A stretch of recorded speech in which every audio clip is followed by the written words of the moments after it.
The drive out to Harlan Spur Yard takes 11 miles of state highway and then 4 miles of gravel road that the county stopped maintaining sometime in the early 90s, judging by the washboard surface and the way my truck's suspension complained the entire way in. I had the address on a folded piece of paper Voss had given me over the phone. No email, no text, just a number he'd read out slowly while I wrote it down, and then a time, 11 p.m., Southgate. Bring your own coffee thermos because the Shack's machine hasn't worked in years. I remember thinking that was an odd level of specificity from a man who'd asked me almost nothing during the hiring conversation. He hadn't asked about my certifications. He hadn't asked why I was available for cash-only night work in a decommissioned rail yard 12 miles outside city limits. He had asked, once quietly, whether I was comfortable working alone for extended periods. I told him yes. He said good. That was the entire interview. My headlights swept across the yard as I came through the gate, and my first impression was of scale. I'd expected something smaller, more obviously abandoned, something that looked like a ruin. What I got instead was a ruin that had maintained its structure, which is a different and stranger thing. 7 stub tracks radiating off a central spine, the rusted rails catching my lights and throwing them back orange. 3 locomotive hulks sitting on their tracks, like animals that had lain down and decided not to get up again. Unit 7, Unit 11, and Unit 19. Their numbers still faintly legible in paint that had been weathering for 30-some years. A classification tower at the yard's north end, 4 stories of steel-framed glass, dark at every window. A repair shed to the east, its roof intact, its double doors chained. And at the south end, a watchman's shack about the size of a large garden shed, with a light on inside that I hadn't been told to expect. Voss was standing at the gate when I pulled in, a compact man in a Union Pacific vest that was about 15 years out of date, with the kind of face that gives you nothing to remember afterward. He shook my hand with the efficiency of someone completing a transaction, not beginning a relationship, and he walked me through the handoff with the same energy. Keys to the shack, keys to the repair shed, yard radio on channel 4, patrol route map, laminated and clipped to the inside of the shack door. The patrol route covered all 7 tracks, the tower base exterior and the shed exterior. In that order, every night, completed before midnight. He said this last part with a specific weight that I noticed but didn't comment on. The laminated car came last. He produced it from his breast pocket the way you'd produce a business card. Practiced, deliberate, and he set it on the hood of his truck between us and smoothed it once with his palm, like he was pressing out a crease that wasn't there. He said, "These aren't OSHA regulations. They're not Union Pacific protocol. They're specific to this yard, this shift. And if you ask me where they came from, I'm going to tell you I don't remember, and that will be the truth."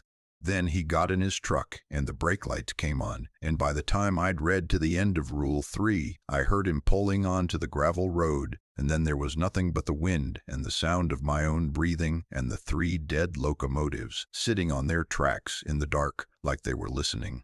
I read the card twice, the first time fast, the way you read something you're hoping will turn out to be less strange than it appears.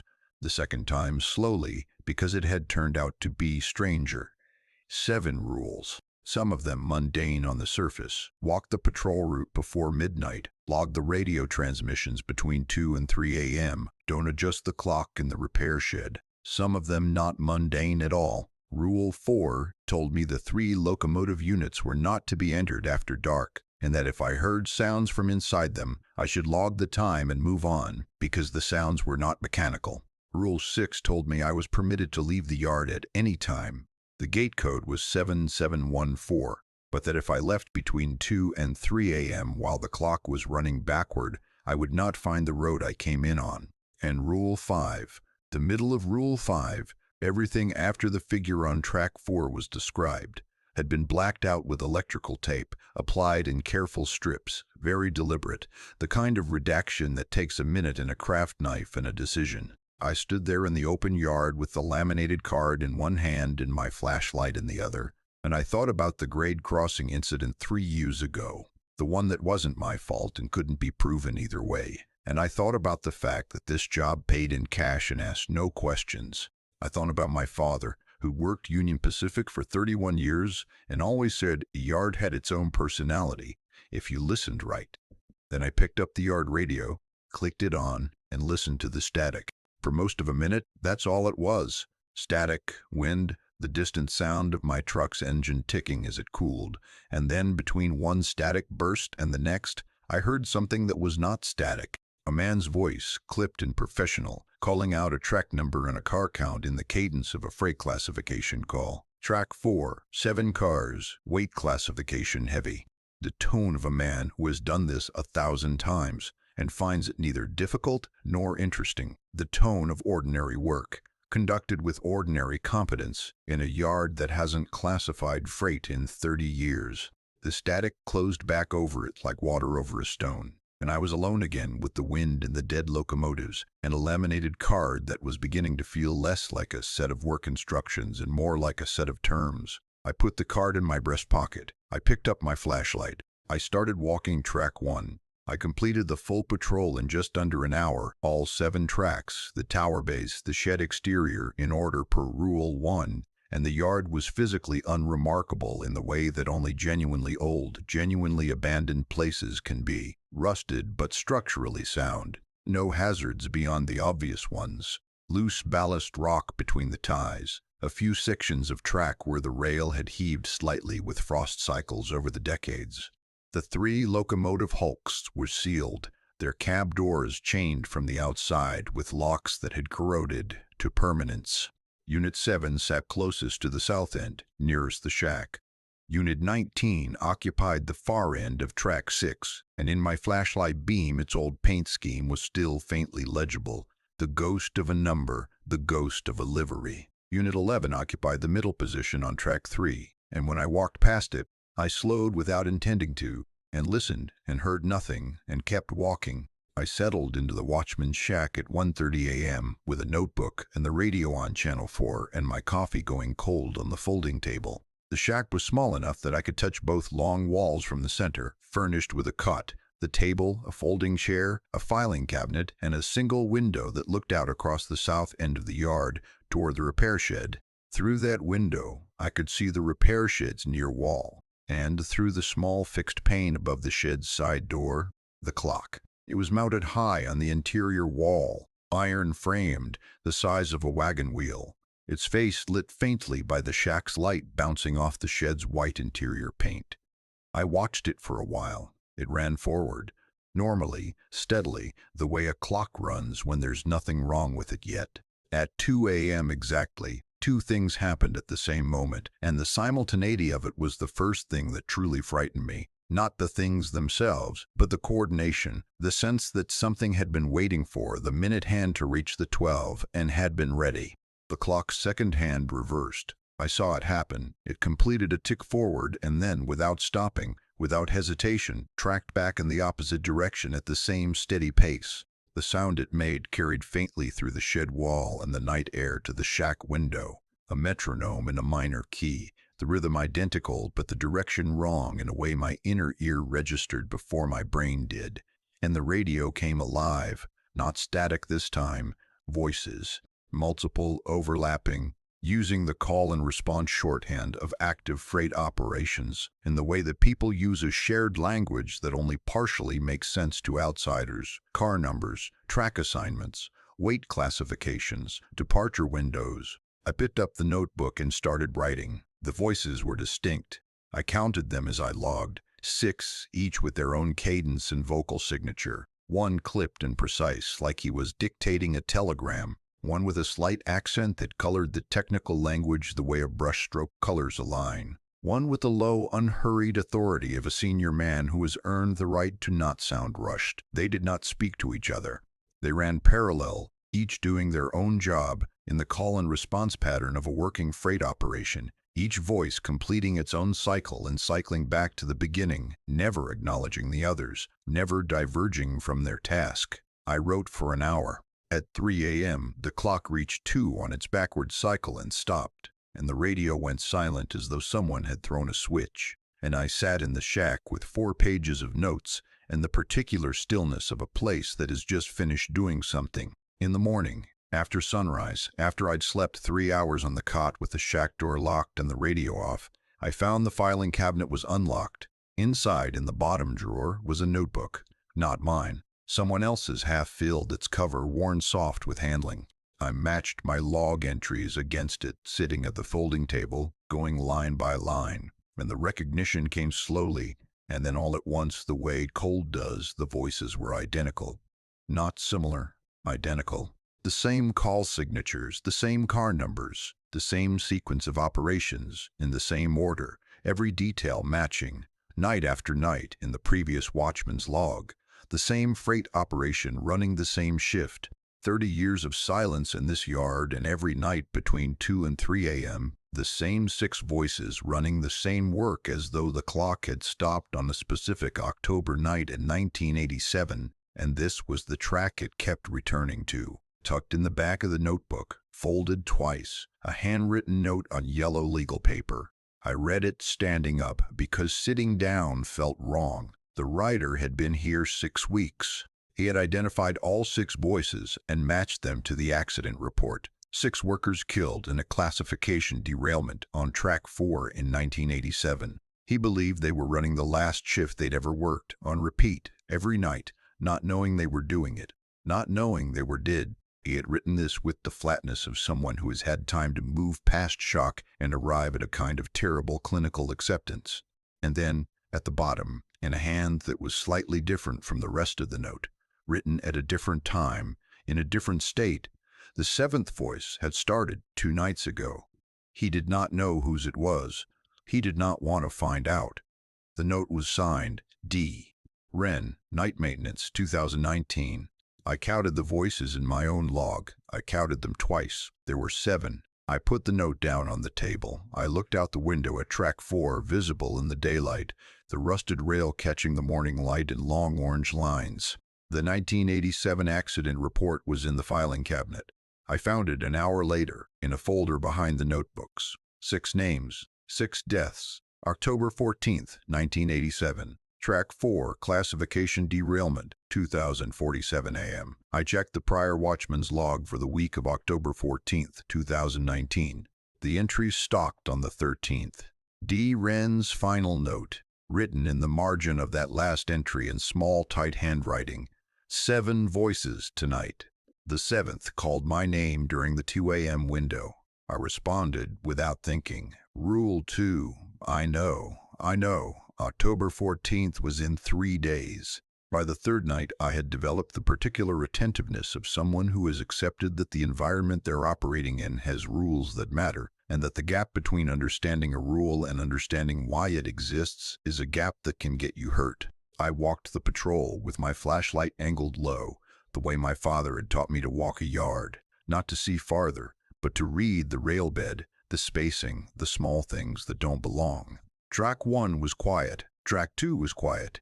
Track 3 ran alongside Unit 11, and when I passed the locomotive's cab, I slowed and listened and heard nothing, and the nothing felt deliberate in a way I couldn't explain and didn't write down. I turned onto Track 4.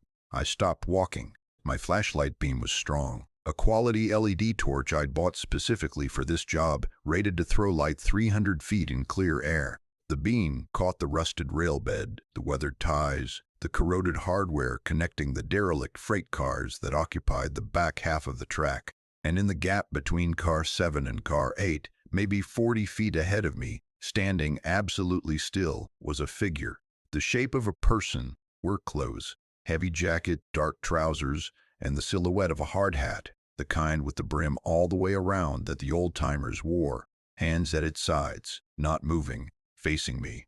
I swept the beam directly onto it and held it there, and the light did what light does to everything in the yard, illuminated surface, threw shadow behind, resolved detail, except on the figure's face.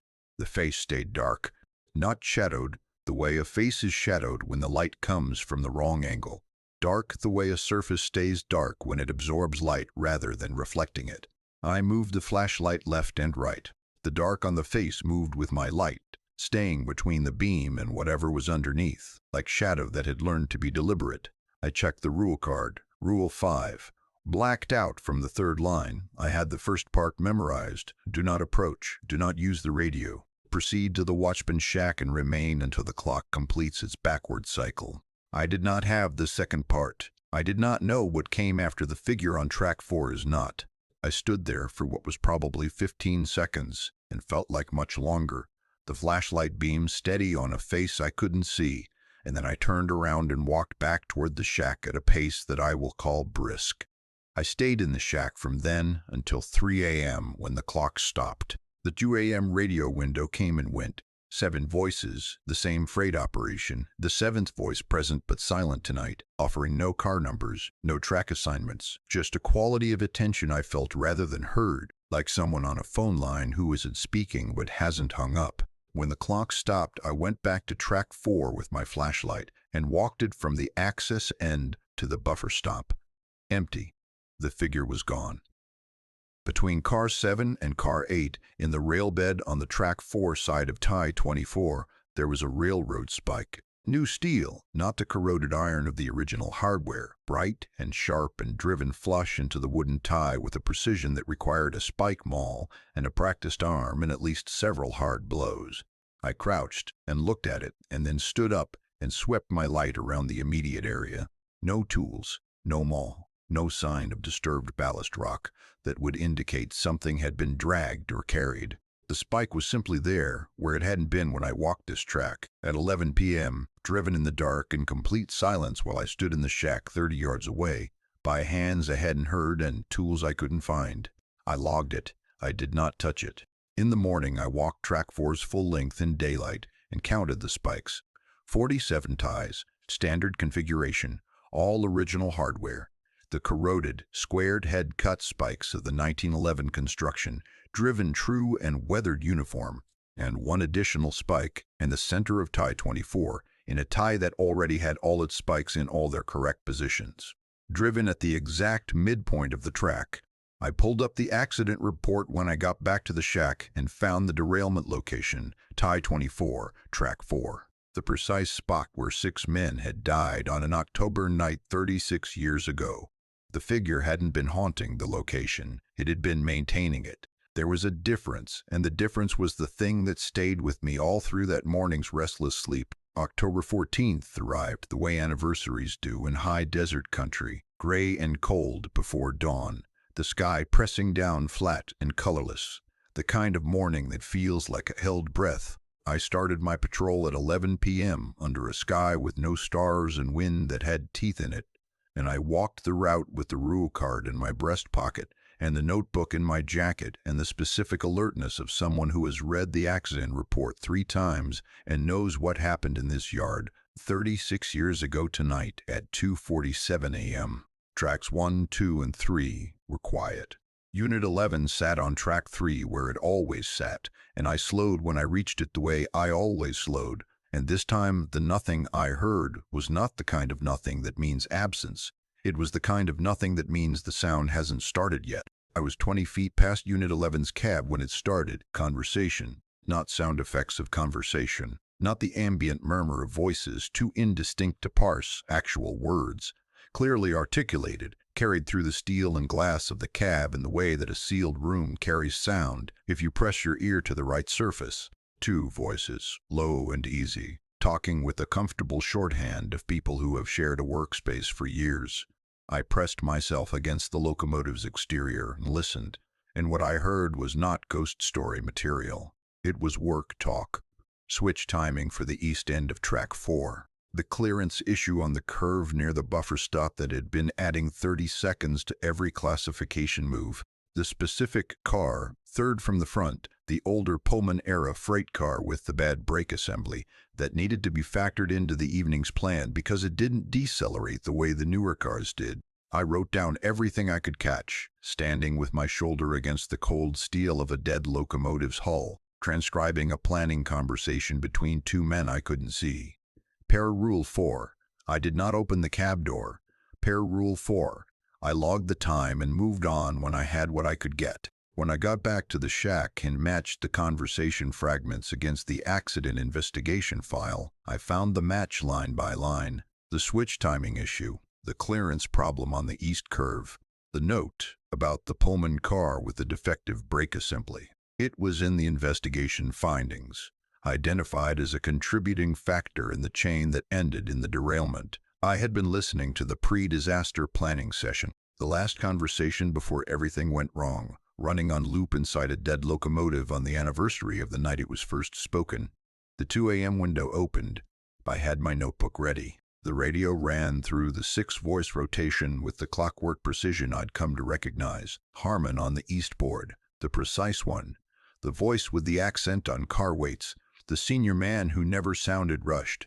6 voices in their rotation, and then, in the gap at the end of the second cycle, a voice I hadn't logged before. It spoke once, clearly, without static, without the slight quality of distance that colored the other 6. Track 4 is ready. That was all. The rotation continued. The clock tracked its backward hour. I looked at my watch. It was 2:19 a.m. I opened the accident investigation file to the timeline page and found the derailment time, 2:47 a.m. I had 28 minutes. I sat in the watchman's shack in a decommissioned freight yard with no operational equipment and counted down 28 minutes, listening to dead men run a shift that ended 36 years ago tonight, and tried to decide whether I believed the yard was capable of reenacting what it had stored, and if so, what that meant for the only living person inside it. At 2:47, the radio went silent for exactly 1 minute, not the clean silence of the 3 a.m. cutoff, a different kind of silence, weighted and specific, like the moment between a struck bell and its sound arriving. Then the rotation resumed, and at 3 a.m. the clock stopped, and I was still in the shack, still sitting, still breathing, and nothing in the yard had moved. But the spike in tie 24 was different in the morning. I went out to check it as the light came up, and it was still there, unchanged. What was different was the tie itself. The wood around the spike showed compression marks, fresh, as though something very heavy had rested on that tie in the night. The marks were the width of a locomotive's drive wheel. Nothing in this yard has had operational weight on its wheels in decades. The yard had reenacted what it could with what it had, and what it had was apparently enough to leave marks. The days after the anniversaries settled into something that functioned like normalcy. The radio ran its 6-voice rotation. The figure on track 4 stayed absent. The spike in tie 24 sat in the morning light looking like a railroad spike, and nothing more. I knew better than to call it quiet and mean nothing was happening.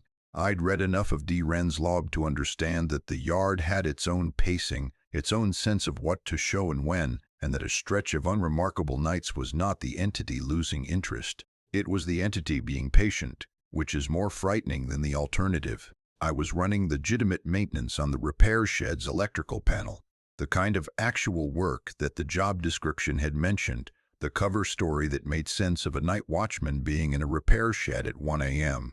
When I started really looking at the walls, the shed's interior was board and batten construction, original to 9/11, the wood dark with age and coated in the particular sediment of a working space. Oil, grease, chalk dust, the residue of tools and hands in decades.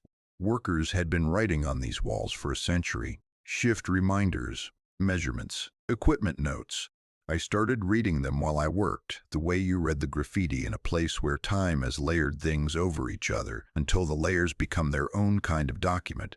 Most of it was mundane, torque specifications, a note about the water pressure in the northwest corner, someone's name and the date, 1953, carved into the wood above the east window.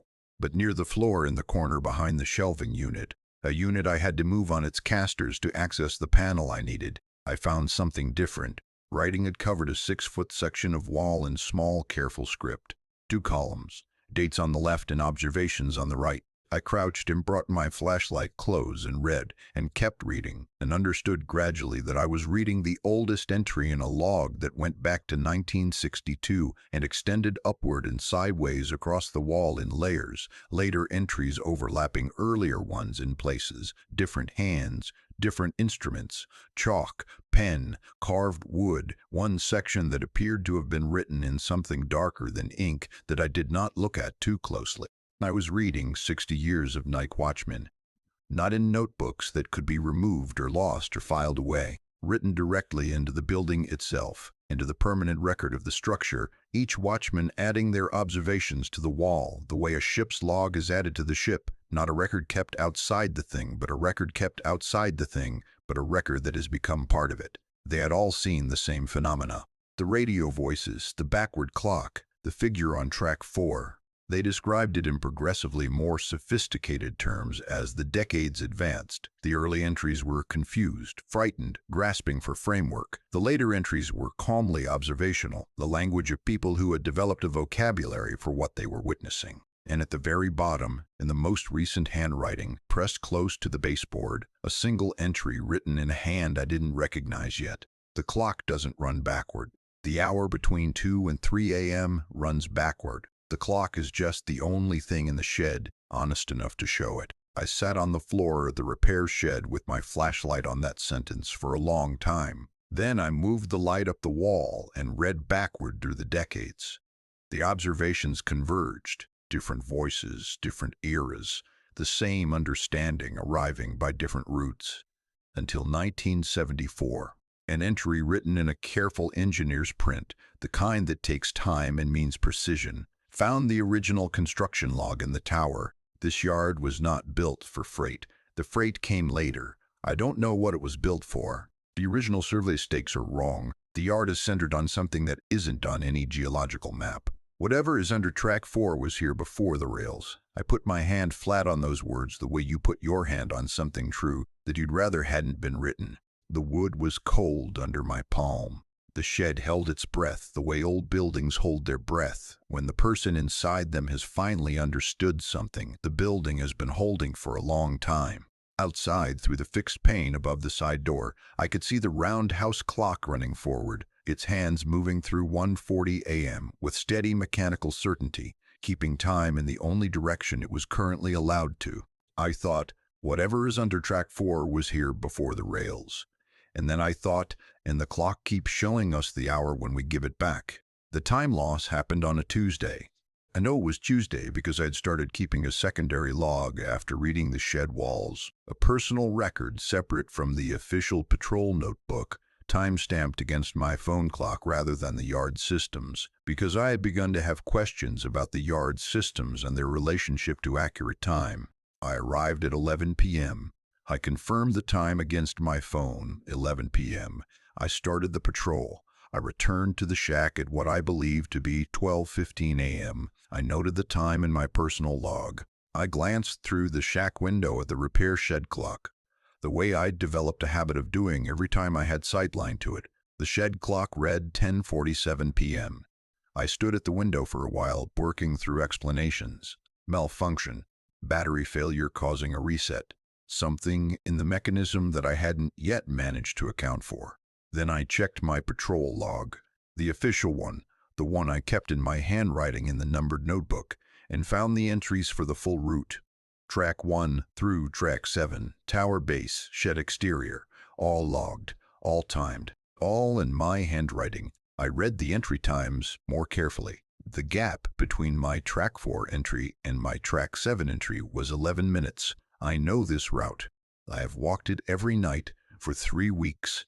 Walking tracks 5, 6, and 7 plus the tower base takes 35 minutes at minimum, accounting for the gap between track 6 and the tower and the uneven ballast on track 7's south section. I had apparently covered 3 tracks and a tower base in 11 minutes, in the dark, on uneven footing, or something had covered them in my name and recorded them in my handwriting. I turned on the radio and held down the Channel 4 listen function and played back the overnight buffer. The radio kept a 4-hour rolling record, a basic security feature I'd enabled in the first week. Between midnight and 1:30 a.m., while the official 2 a.m. window was still an hour away, the radio was active. Someone was transmitting on Channel 4 in the window I couldn't account for. I listened to myself work, my vocal signature, my cadence. The specific way I round my vowels on technical terminology that I know comes from growing up around railroaders who talked a certain way. All of it on the radio, running freight classification calls in the same call-and-response shorthand as the 6 dead workers, fitting into their rotation not as an intruder but as a 7th member of the crew, someone who knew the system and the sequence and where to slot in. The voice on the radio knew things I had learned in this yard. The car numbering system from the accident report, the switch sequences from D. Rin's notes, the particular vocabulary of the 1987 operation. It had assembled the knowledge I had accumulated and deployed it with a fluency that was almost convincing. Almost, because the voice on the radio was performing competence, not demonstrating it. There was a half-second lag between each call and the next. Not the organic pause of a person thinking, but the mechanical gap of a system retrieving and delivering. I had been in this yard for 3 weeks, studying the dead workers, reading their records, learning their language. The entity had been watching me study. It had taken what I'd learned, and it had built a working model of my voice around it. And it had run that model in a 90-minute test rotation while I stood somewhere in this yard with no memory of doing so. And the model had worked well enough that the 6 dead voices had not broken from their rotation to acknowledge the difference. I played the recording back twice more. On the 3rd listen, I caught something I'd missed. At 2 points in the rotation, my voice and Harmon's voice ran parallel for 3 seconds, overlapping slightly on the call sequence. In the original 1987 operation, according to the records I'd studied, that particular overlap was a signature of the operation's peak efficiency window, the moment when the crew was functioning at maximum coordination. The entity had replicated not just my voice, but its timing within the system. It wasn't a forgery, it was a rehearsal. The question was what it was rehearsing for. The classification tower's filing room was on the 2nd floor, accessible by an interior stair that I'd avoided until now because the patrol route covered only the tower base exterior, and I'd been following Rule 1 with the literalism of someone who understands that deviating from instructions in an environment like this is the kind of decision you make once. But the Shedwall's 1974 entry had been sitting in my mind for a week. This yard was not built for freight. The survey stakes are wrong. Whatever is under Track 4 was here before the rails, and I needed primary documents. The construction records were in a water-damaged cardboard box on the filing room's lower shelf, and they were legible, barely, in the way that very old paper is legible, when it's been dry enough long enough to stabilize. I spread them on the filing room table and read by flashlight, and the 1974 watchman was right in a way that was more specific than he'd known. The survey records weren't wrong in the sense of being inaccurate. They were wrong in the sense of being constrained. The yard's layout was determined not by optimal freight geometry, but by the position of something that was already there. The construction notes flagged it with bureaucratic understatement. Pre-survey site feature, Track 4 center, approximate position 340 feet from north access. Yard geometry adjusted to maintain feature coverage. See disclosure. The disclosure document was 2 pages. It used the language of a contractor managing liability with the brisk efficiency of people who have decided not to look at something directly. The feature below Track 4 center, a natural vertical formation of undetermined depth, had been identified during site survey. The decision had been made to pour a concrete cap and lay track across it rather than reroute, which would have added cost and time. The disclosure was dated 1911, signed by the construction superintendent, and attached to the filing copy of the completion certificate. I found the county geological survey maps on my phone, the 1890s survey, digitized by the State Historical Society, and sitting in a public archive I accessed in the tower's filing room with 2 bars of signal. Under Track 4's midpoint on the survey map, a notation in the cartographer's hand, subsidence feature, origin indeterminate, depth uncharted. The hole, a natural vertical feature of unknown depth, sitting under the center of a freight classification track and a yard that had been built specifically around it. I went to tie 24 in the dark with my knuckles and knocked on the concrete rail bed beneath the wood. The sound that came back was wrong.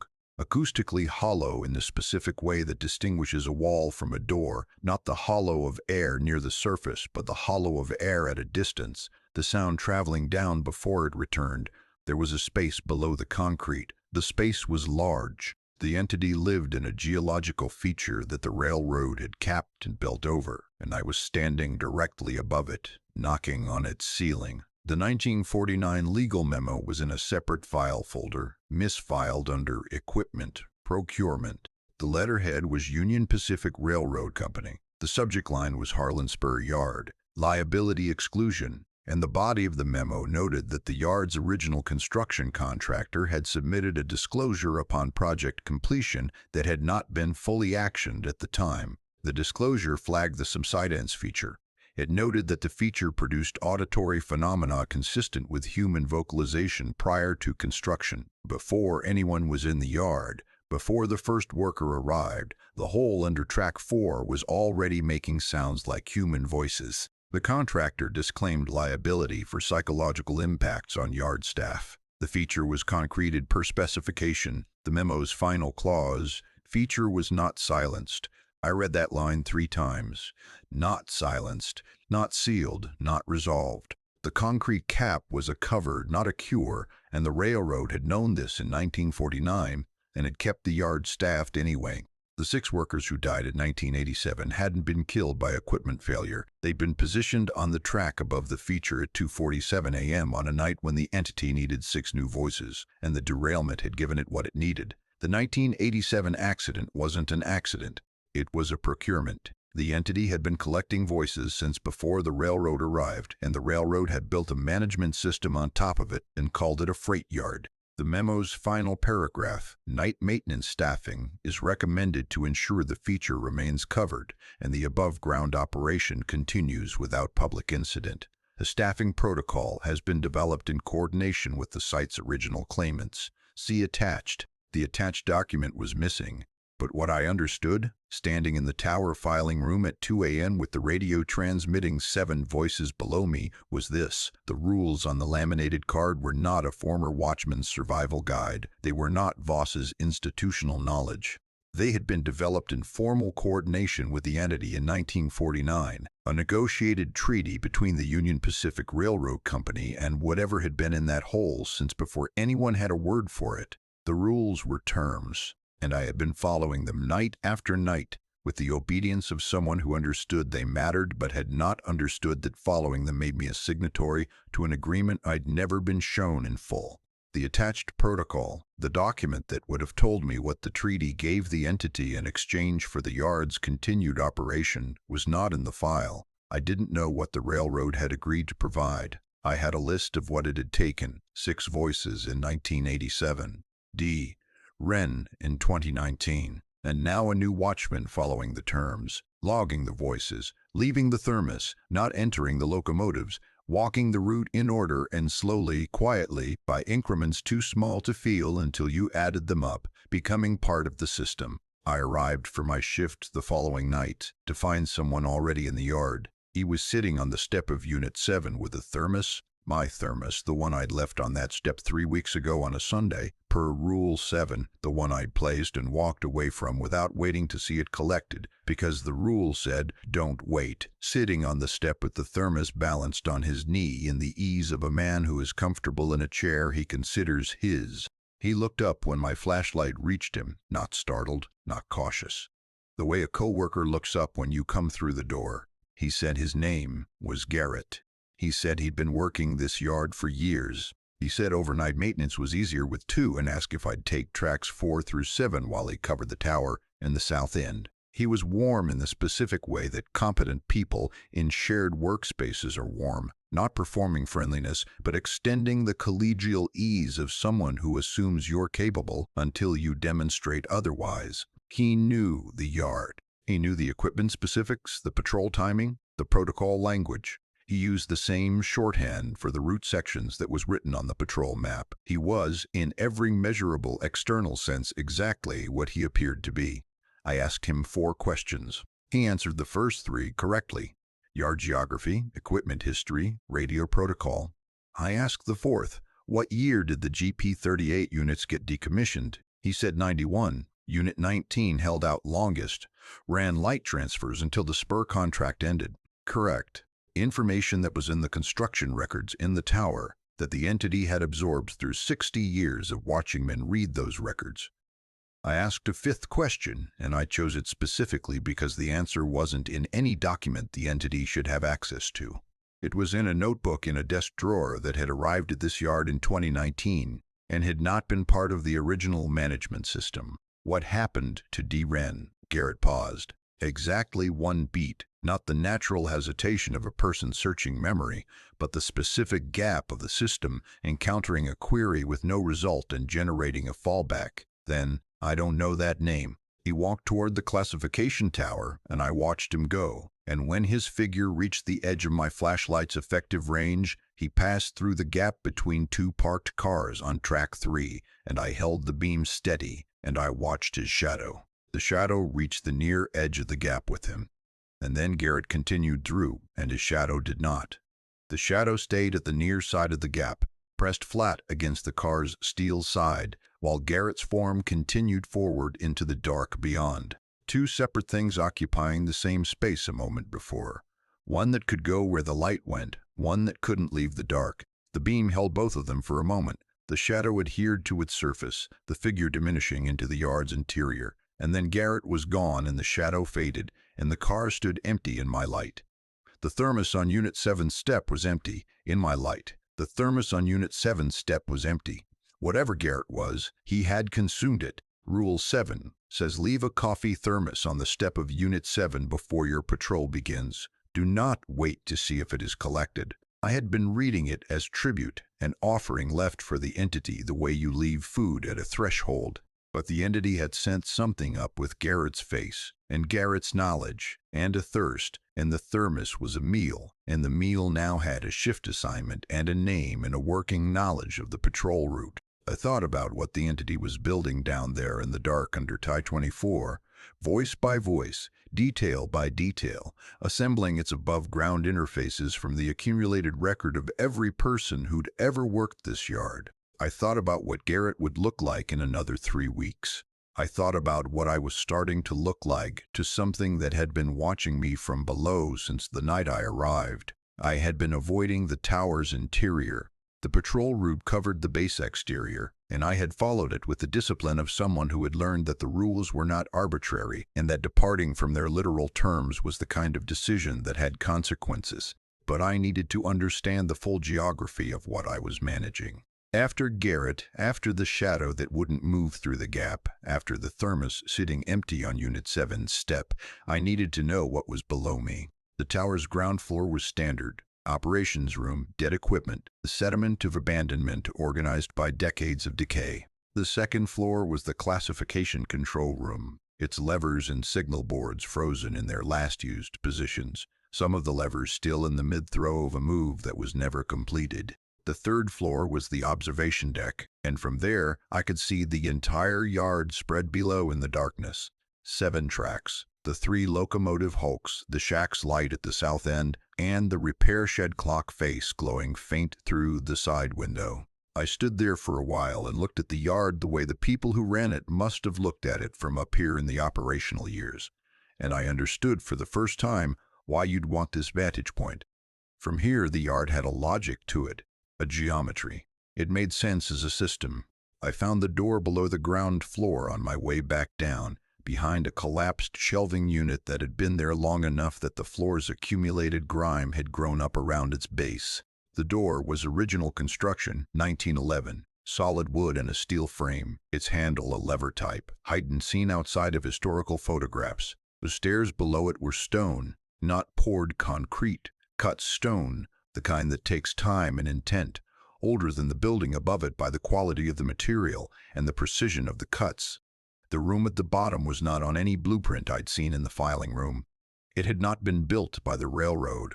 It had a stone floor that predated the concrete above it by what my eye estimated to be centuries, and the walls were covered floor to ceiling in marks, tally marks, organized in groups, separated by horizontal slashes that functioned as dividers.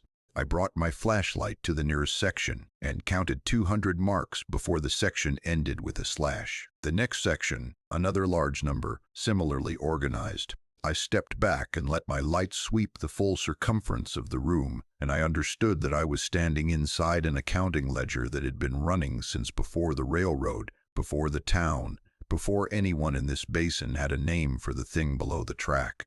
Every mark was a voice. The entity had been counting. The newest section of marks was at the far wall, the scratches relatively recent, the stone dust from the cutting still visible on the floor beneath them, not yet fully settled. I counted the most recent group. I counted it again. I went through it a third time, mark by mark, my finger not touching the wall but tracing above each scratch at a distance of an inch. 8 marks, 6 workers, D. Wren, and 1 mark that had been added within the last few weeks. The edges of the scratch still slightly white against the darker stone around it. Added the week I arrived. The current group held 8 marks and no closing slash. Every previous group on the wall, going back across centuries and surfaces, layer upon layer of acquisition, was closed with a horizontal mark at its completion. Every previous group. The current group was still open. The entity was collecting towards something, and whatever that something was, 8 voices hadn't reached it. The wall didn't say what came next. The wall didn't say when the slash would be drawn. The wall said only that it had been doing this for a very long time, and that Cal Reader, night maintenance, had been added to the count before he'd finished his first week of work. I stood in that room for a while with my flashlight moving across the centuries of marks, and I thought about the treaty document that was missing from the filing room. I thought about what the railroad had agreed to give the entity in exchange for the yard's continued operation, and whether the answer was in this room, written in a script I didn't have the context to read. The slash at the end of each group seemed to function as a completion marker. The current group was incomplete. Whatever this acquisition was building toward, it wasn't finished, and my mark was in it. 8 from the left, with the stone dust still settling on the floor below. There was a night, 10 days before the end, when I sat in the shack and made a list of reasons to leave. I'm the kind of person who does this, who needs to write things down in order to believe them, who trusts the physicality of ink on paper more than he trusts the testimony of his own mind. The list was good, logical. I had a truck, I had a gate code, I had an unredacted understanding of what this yard was doing to me, and a documented timeline showing that the process had already reached 73% of completion in the missing time log entry that wasn't mine. I read the list back to myself. It was correct on every point. Then the 2 a.m. window opened and the radio came alive. I knew them by now. Harmon, on the east board, always clipped, always the first voice in the rotation, his call signatures bitten short at the ends like he'd learned the shorthand from someone who believed in efficiency above all else. Della on track assignments, her precision so exact that in 3 weeks I had never once heard her correct herself or hesitate. Ruiz on car weights, his accent coloring the technical language the way an accent does when it's not something you think about, but something that comes through anyway, the way it always does when you're focused on the work. The senior man. I'd started thinking of him as the old man in the way that yards always had an old man, the person whose competence was so established that everyone else calibrated against it. I knew their rhythms. I knew the shape of their rotation, the way you know the structure of a piece of music you've listened to enough times that you can feel the transitions before they happen. At 2:23 a.m., in the gap between the second and third cycle, the rotation paused. Not a technical pause, not static, not a dropout, a deliberate space. And into that space, my father's voice. I want to be precise about what this was, not a voice that resembled my father's, not a voice that shared his regional inflection or his professional vocabulary. My father's voice, the specific warmth of it, the slight roughness at the upper register that came from 31 years of talking over diesel engines, the particular way he rounded his words on track terminology that I had grown up hearing at dinner tables and in truck cabs and standing beside him in real yards when I was a child, and the work seemed to me like something holy. His voice, calling a car number at a track assignment in the classification cadence with the ease of a man who never stopped doing the job he loved and who was, in this moment, utterly and completely at home. My father died 4 years ago. He died a Union Pacific man, which is a specific kind of dying, with the work still in his hands, with the vocabulary of it still in his mouth, with the deep, specific satisfaction of a man who had spent his life in the right place and knew it. He used to say that a yard had a voice if you listen right. He said it the way religious people say things about cathedrals. He said it, and I listened, and I understood it as a child and lost it somewhere in my adult life, in the grade crossing incident, in the certification loss, and the cash jobs in places that asked no questions. I held the radio in both hands, and I did not respond. Rule 2, I did not respond. I picked up the notebook and I wrote down what I heard, the car number and the track assignment, in my father's voice, and my hand was shaking enough that the handwriting is barely legible, and I wrote it down anyway, because that is what Rule 2 requires, and because I had learned in this yard that the rules were the only thing between me and something I didn't have a name for. At 3 a.m. the clock stopped. I sat in the shack for a long time and thought about my father. I thought about the tally room. I thought about the D-Ren, who heard his name called on the radio and responded without thinking, and whose log ended the following day. I thought about this specific piece in my father's voice. The ease of a man entirely in the right place, entirely doing the right thing. The kind of peace that I have spent the 3 years since the incident looking for in cash jobs and no questions positions and late nights in decommissioned yards. I thought, the entity knows exactly what it's offering. And then I thought, the entity is right about what it's offering. And then I thought, that is the most dangerous sentence I have ever allowed myself to complete. I opened my personal log to the missing time entry, the one in my handwriting that I hadn't written, and I read the bottom of the track 4 entry for the first time carefully. TIE 24, anchor point secure, feature interface nominal, voice integration at 73%, recommend accelerated protocol. 73% of my voice was already in the system, the entity was on a schedule, and I was ahead of the minimum pace. I went to the gate at 4:30 a.m., between the end of the 2 a.m. window and the coming of dawn, in the specific dark that exists in high desert country before the sky begins to separate itself from the land. My truck started on the first turn of the key, which felt significant in a way I couldn't justify. The headlights threw the gravel road out ahead of me in a long, pale V, and the gate was already open. I'd punched the code before I started the truck, 7714, and heard the mechanism release. The road was right there, gravel for half a mile, then asphalt, then 11 miles to a town where nothing in a freight yard had any claim on me. Rule 6 says, if you leave between 2 and 3 a.m. while the clock is running backward, you will not find the road you came in on. It was 4:30 a.m. The clock was not running backward. I was not in the prohibited window. The rule made no claim on me at this hour. The road was there. The truck was running. I sat with my hands on the wheel and the engine idling, and the heater beginning to push warm air into the cab. And I thought about my father's voice at 2:23 a.m., calling a car number and a track assignment with the ease of a man at home in his work. I thought about Harmon and Della and Ruiz and the old man running their rotation in the dark. I thought about the tally room and the 8th mark and the closing slash that hadn't been drawn. I turned off the engine. I got out of the truck. I walked back through the gate and pulled it closed behind me and stood for a moment in the yard with my hand on the cold steel of the gate latch, and the wind moved through the gap between cars on track 4 and made the sound it always made, almost, but not quite, a human exhale. I went to the repair shed. I stood in front of the clock, which was running forward now, steady, the second hand moving through 4:37 a.m., with the certainty of something that has been keeping time in this building since 1911 and expects to keep keeping it. I opened the back of the clock housing with my multi-tool, the way I'd been wanting to do for 3 weeks, and I looked at the movement inside. It was what it should be, the original mechanism, well preserved, absolutely standard, absolutely incapable by any mechanical principle of running backward.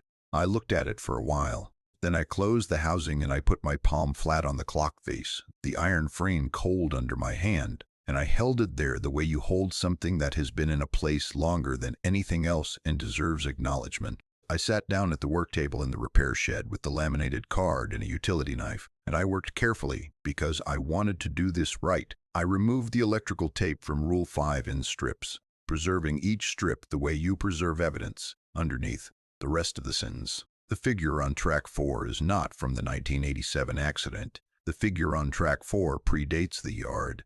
It is the above-ground interface of the feature below TIE 24. It does not harm workers who observe protocol. It does not harm workers who observe protocol. It has never harmed a worker who observed protocol. What it does to workers who observe protocol long enough is a different category of concern and is addressed in Rule 8. I set the knife at the laminate edge of Rule 8 and worked the blade under slowly, peeling back the layer until the cutoff text came visible. New voices are added from the living. The transition is gradual. It begins with voice replication and proceeds through identity integration over a period of 4 to 8 weeks. Workers who complete integration report no distress. Workers who complete integration do not report anything. The protocol exists to manage the transition period. Following the protocol does not prevent integration. Following the protocol makes integration comfortable. I read Rule 8 twice. I was in week 3. I was at 73%. I was ahead of the minimum 4-week schedule, which meant the entity had found in me something that integrated faster than most, which meant either I was more susceptible than the average watchman, or this yard recognized something in me that it had been waiting for. I thought about my father's voice in the 2 a.m. window.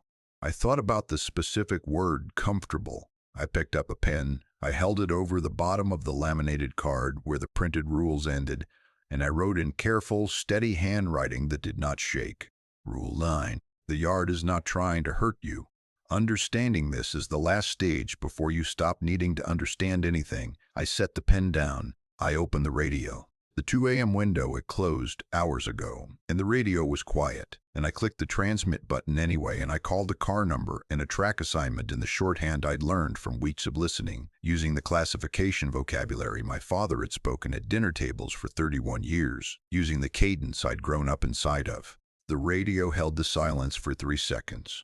Then Harmon's voice, precise and easy, without ceremony, as though a gap in a rotation had simply been filled by the person who belonged there. Copy that, Nightman.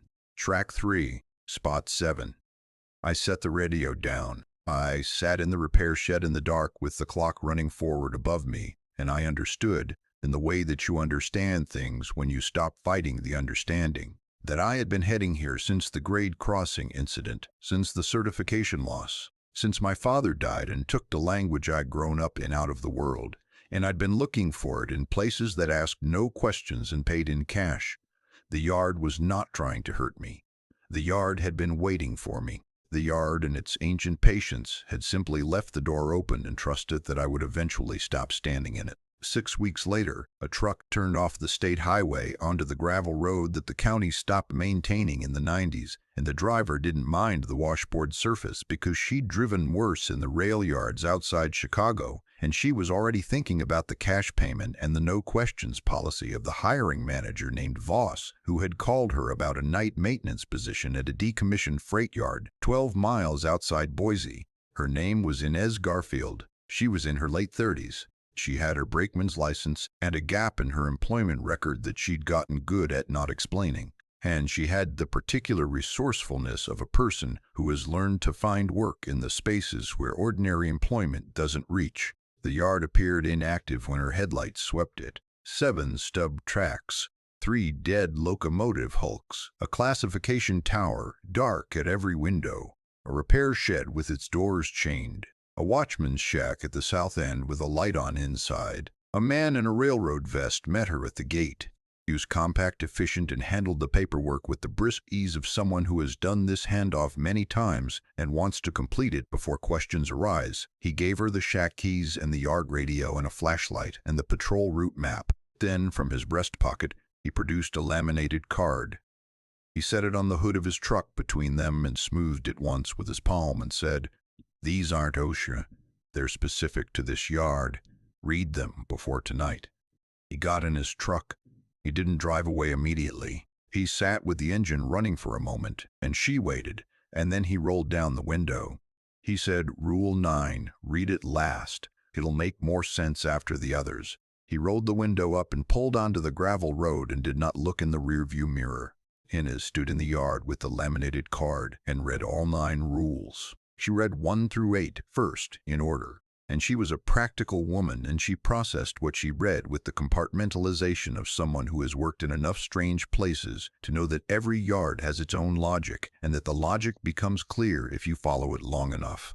Then she read Rule 9. She read it twice. She lowered the card and stood in the yard with the 3 dead locomotives in the wind and the sound coming through the gap between the cars on track 4 that was almost, but not quite, a human exhale.